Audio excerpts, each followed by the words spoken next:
Bonjour, dans cette vidéo, je vais te montrer comment calculer une longueur à partir de son cosinus. Alors, je t'ai préparé un petit schéma derrière moi dans lequel tu peux voir que nous avons un triangle ABC qui est rectangle en B.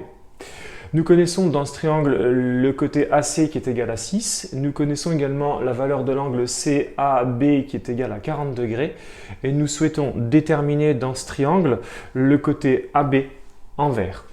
Alors, nous allons utiliser les rapports trigonométriques dans le triangle rectangle. Je te rappelle que nous sommes bien dans une configuration pour laquelle nous avons un triangle qui est rectangle en B. C'est une condition essentielle pour pouvoir les utiliser.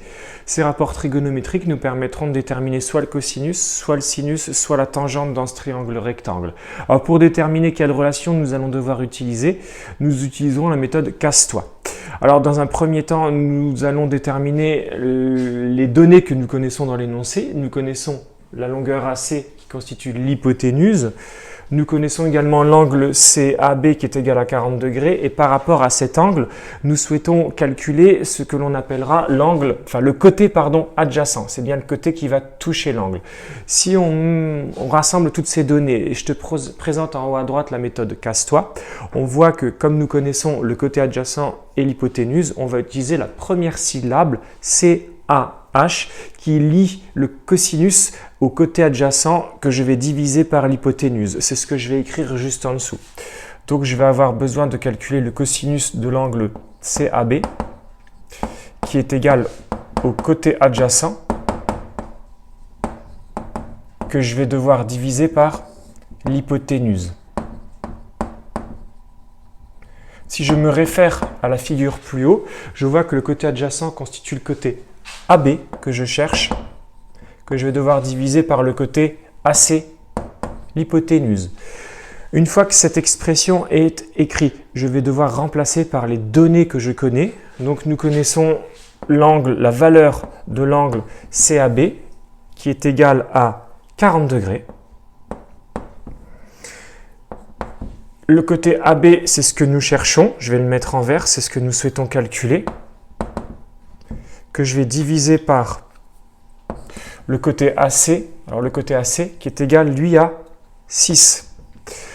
Je me retrouve avec une configuration de produit en croix. Effectivement, nous avons à chercher une quatrième proportionnelle. Alors la proportionnelle que nous allons chercher, c'est AB. Cette configuration de produit en croix peut s'écrire également sous cette forme. Pour faire plus simple, sur 1, nous allons devoir faire le produit en croix, donc multiplier le numérateur et le dénominateur de chaque côté de l'égalité. Nous obtenons donc à chercher la valeur AB multipliée par 1, ce qui est égal à AB, qui est égal à 6 fois le cosinus de 40 degrés. Si je réalise ce calcul sur calculatrice, je te le mets en haut à droite de l'écran sur la calculatrice Numworks. Si je fais le produit de 6 multiplié par le cosinus de 40 degrés, je trouve une valeur arrondie à une décimale, un chiffre après la virgule, 4,6. Je vais l'écrire en vert.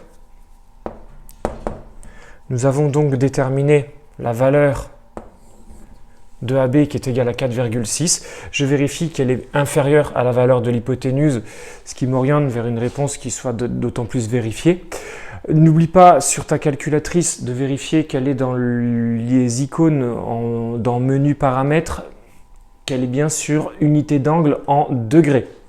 Voilà, je t'ai montré comment calculer une longueur à partir de son cosinus. Travaille bien et n'hésite pas à t'abonner si tu souhaites voir d'autres vidéos.